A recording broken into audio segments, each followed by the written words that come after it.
Et là, on est aujourd'hui le 4 dans le mois de Nissan. On va passer tout de suite à lire le prince du jour. C'est la tribu de Réhouven.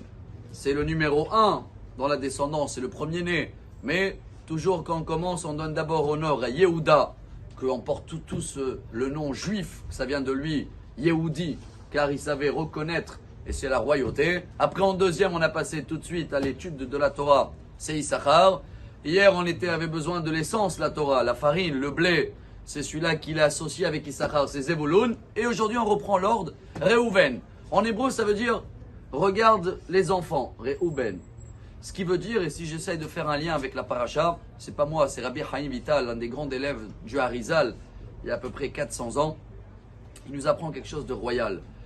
Vous savez que la paracha, elle porte le nom Metzora. Ça veut dire peut-être en français lépreux, mais en hébreu, dans le Midrash, c'est notre icône. Ça veut dire, c'est un mot qui veut dire Motzira ou Motzera. C'est quelqu'un qui sort que du mauvais de sa bouche, ou quelqu'un qui, à la place de voir les enfants, quand je dis voir les enfants, Réhouven, ça veut dire voir les fruits, voir les conséquences positives de chaque chose. Malheureusement, il voit toujours ce qui ne va pas. Dans une autre manière chassidique, le rabbi de Lubavitch disait, quelqu'un qui cherche toujours à apprendre quelque chose, il a toujours un intérêt. N'importe avec qui il parle, il voit qu'est-ce qu'il peut gagner, c'est Metzora, c'est Motzira. Il y a des gens, heureusement, qui vivent entre nous, c'est eux qui vont accélérer l'avenue de Mashiach, que n'importe qui voit en face de lui dans sa journée, il voit qu'est-ce qui peut l'apporter du bien. Qu'est-ce que moi je peux l'apporter? Est-ce qu'il a besoin de moi dans quelque chose que je peux l'aider? Ça, c'est une visuelle de Mashiach.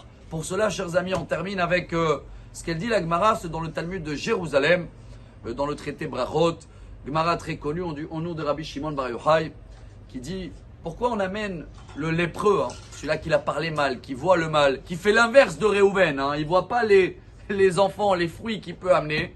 Qu'est-ce qu'il doit amener pour se faire pardonner?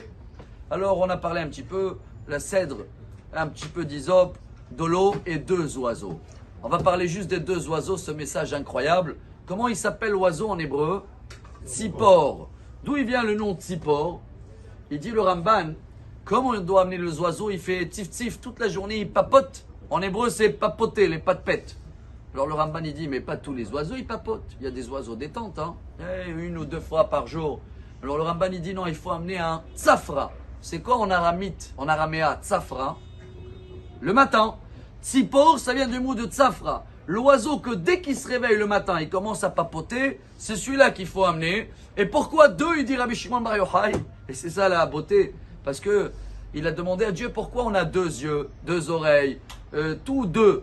Et la bouche, un seul. Ça aurait été bien, Dieu, d'avoir une bouche pour la Torah, la prière, et une bouche pour tous les... Et la réponse, elle est non, justement, c'est la même bouche qu'on doit tailler et faire des compliments, et regarder que le bien, et chercher d'aider, et la même bouche, après, quand elle va demander dans la prière, Dieu, j'ai besoin de la santé, la parnassa, tout va venir. Alors cet oiseau-là, hop, chlet, et le deuxième, on le libère pour dire, venez, on libère notre bouche. On va parler, mais on va commencer à faire des compliments autour de nous, à chacun. Réhouven, regardez tout le bien que ça peut sortir de cette manière-là d'utiliser notre seule bouche. Et dans ce cas-là, Bezrat Hashem, on va avoir une excellente journée.